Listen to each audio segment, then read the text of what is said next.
द्रौपदी का भगवत विश्वास पांडवों से अधिक है, इसलिए द्रौपदी श्रेष्ठ वक्ता है। इसके आगे भैया जी दुर्वासा जी को भेज दिया दुर्योधन ने सिखा पढ़ा के 10,000 शिष्यों के साथ, तब जाना जब पांडव भोजन कर चुके हों। फिर अक्षय पात्र में सामर्थ्य नहीं थी और सबको न्योता कर दिया युधिष्ठिर ने।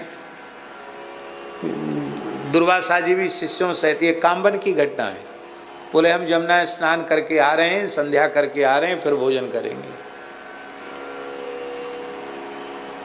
युधिष्ठिर ने कहा द्रौपदी तैयार है?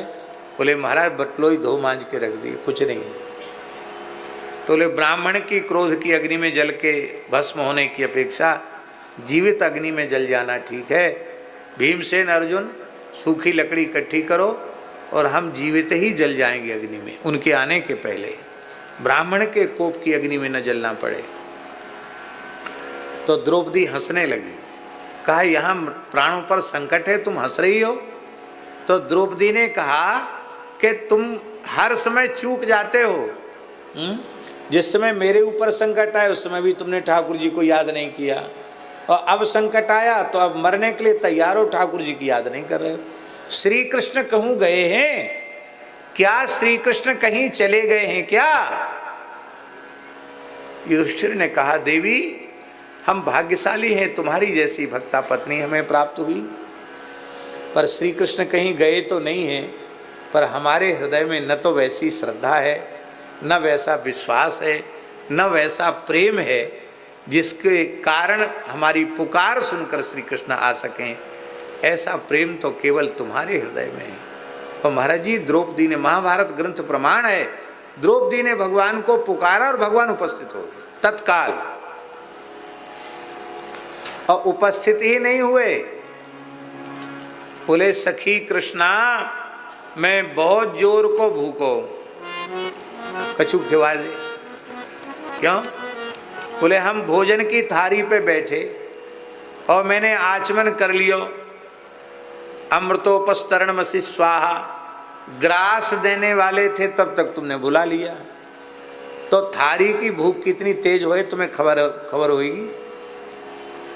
भूख लगी होए और सजी हुई थारी सामने आ जाए तो और जल्दी भूख लगती। हमें यहाँ साधुओं में तो लंबी जय बोलते हैं, और जिसे भूख लगी उसको तो लगता है हे भगवान ये जल्दी जय पूरी हो जाए, गोविंदाय नमो नमः जल्दी करें। ठाकुर जी ने कहा मैं बहुत जोर का भूखा हूँ। बोले खाने के लिए नहीं बुलाया, खिलाने के लिए बुलाया है। आपके गुरु महाराज 10,000 चेलों को लेके बैठे हैं, अभी आने वाले हैं थोड़ी देर में, उनकी व्यवस्था करने के लिए आपको बुलाया है, खाने के लिए थोड़ी बुलाया आपको। भगवान बोले पहले मेरे तो पेट में कछु पहुँचे। द्रौपदी रो पड़ी कि यह जीवन का कैसा दुर्भाग्यपूर्ण क्षण है कि मेरे प्रियतम भूख के मारे व्याकुल हैं, वो खाने को मांग रहे हैं और मैं कुछ भी नहीं खिला सकती।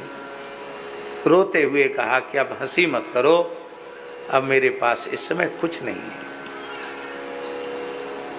हे केशव केवल तुम्हारा आश्रय है और मेरे पास कुछ नहीं है। तब श्री ठाकुर जी ने कहा कि द्रौपदी तुम तो बहुत उदार हृदया हो, इतनी कृपणता तुम्हारे भीतर कहाँ से आ गई? पूरे ब्रह्मांड को तृप्त करने की सामर्थ्य तुम्हारे पास है और तुम मुझे नहीं खिला सकती हो। लाओ अक्षय पात्र लाओ, बटलोई लाओ। बटलोई भगवान के हाथ में दी गई, उसमें एक शाक का पत्ता लगा हुआ था। अब यहाँ गुरुजी एक विशेष बात है, अयोनिजा यज्ञाग्नि समुद्भवा द्रौपदी, क्या इतनी शौचाचार शून्य है कि वो ठीक से बटलोई न मांजे? हमारे यहाँ तो पुराने संतों में खाकचौक वाले महाराज जी पानी का दाग बर्तन में लगा रह जाए तो उसको सखरा मानते थे।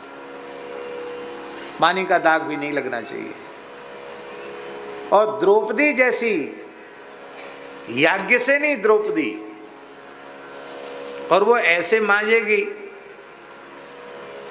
कि उसमें जूठा लगा रह जाए और जूठा भगवान खाएंगे, ये कल्पना ठीक नहीं है।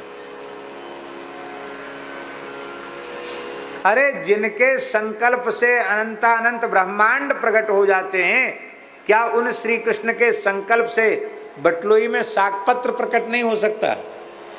श्री कृष्ण लीला कर रहे हैं, उन्होंने संकल्प किया, बटलोई में शाकपत्र लगा था, ये उनके संकल्प से प्रकट हुआ। उस पत्र को हथेली पर रखा और अनेन विश्वात्मा तृप्यंताम कहकर जैसे ही पाया और थोड़ा जल पिया कि महाराज पूरे ब्रह्मांड के चींटी से लेकर ब्रह्मा जी तक के पेट फूल गए, सबका पेट भर गया।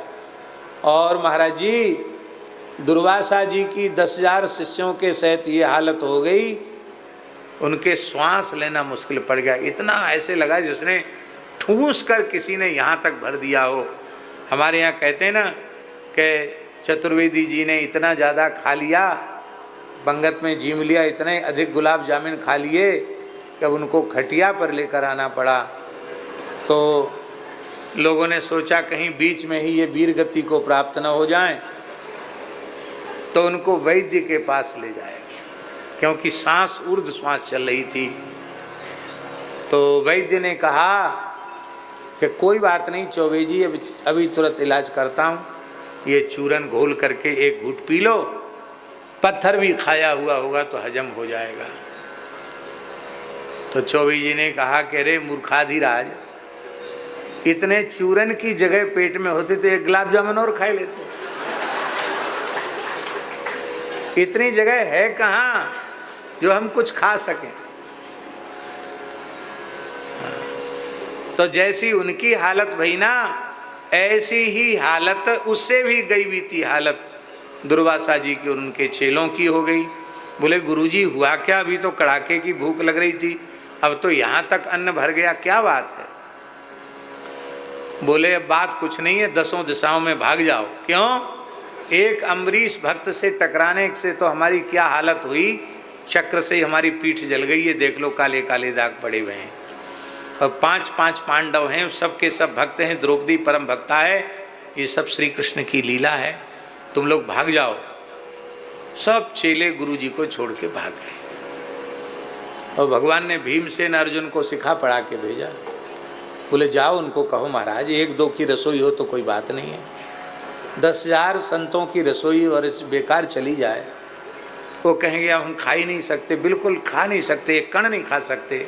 बोले महाराज अब आप बताओ, हमारी तो श्रद्धा है, कुछ ना कुछ तो खाना पड़ेगा। तो कहेंगे देखो हम प्रसाद पाते तो कुछ ना कुछ तुम्हें आशीर्वाद देते,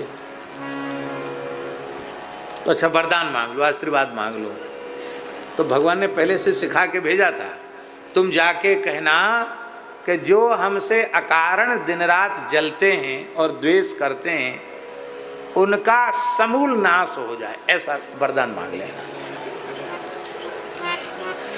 तो कौरव अकारण जलते हैं, उनके समूल नाश का वरदान मांग लिया। और एक बात ग्रंथ में नहीं है पर साधुओं में प्रसिद्ध है, कोई न कोई आधार उसका रहा होगा, कि दुर्वासा जी ने कहा भीमसेन हम बहुत प्रसन्न हैं, एक वरदान तुम अपने लिए प्राइवेट वरदान मांग लो, स्वतंत्र वरदान मांग लो। बोले महाराज हमारी खुराक बहुत ज़्यादा है, कान पे जरूर चढ़ा के जब मैदान जाते हैं तो बहुत देर लगती है, भाई ज़्यादा खाएगा तो ज़्यादा देर बैठना पड़ेगा। तो हमारा विचार है कि प्रसाद पाने की सेवा तो हम यथावत रखेंगे, पर डोललाल जाने की सेवा मामा शकुनी के पास चली जाए। तब से कहावत है खाएं भीम हगें शकुनी।